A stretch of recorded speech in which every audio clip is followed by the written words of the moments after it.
Esse é o prédio da Estação da Luz. Uma arquitetura do século XIX. Isso lembra bastante os prédios da Europa. Muita gente passa aqui todo dia e não repara. Lembra a época que São Paulo tinha aquela tendência vitoriana. Você consegue imaginar como era há 50 anos, há 100 anos atrás. Os homens saíam de smoking, chapéu, as mulheres de vestida.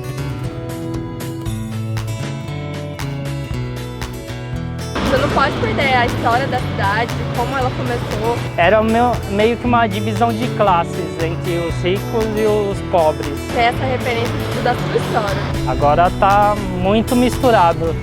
E é onde a gente acredita que a Estação da Luz seja um ponto muito importante da cidade.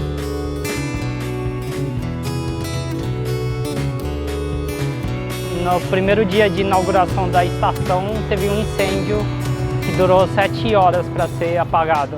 Não faço ideia de quantas pessoas passam aqui. Diariamente deve passar mais de 500 mil pessoas, que vêm pessoas tanto da Grande São Paulo quanto do interior. É muita gente. É muito diferente a nossa cidade. Vem de Jundiaí, vem de Suzano, essas cidades que são mais afastadas da Grande São Paulo.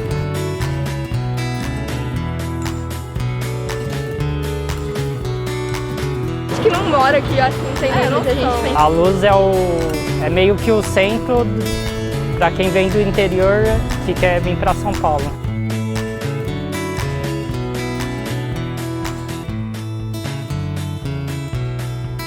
Estuda arquitetura em Anápolis, Goiás. Hoje a estação da bairro da Luz tá boa por causa da Pinacoteca, né? A gente não tem essa referência lá em Goiás. Agora tem bastante pontos turísticos. A gente achou que era muito bom reservar um dia só para conhecer a Estação da Luz e essa região de São Paulo.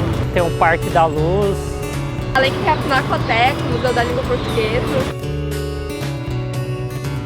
A Luz é um bairro, apesar de ser antigo, ainda algumas casas você vê por aí. Nossa, é uma outra São Paulo. Sei muito pouco. E é uma forma de olhar a cidade diferente. Vou dar uma pesquisada a mais e saber mais coisas. É um outro olhar, totalmente.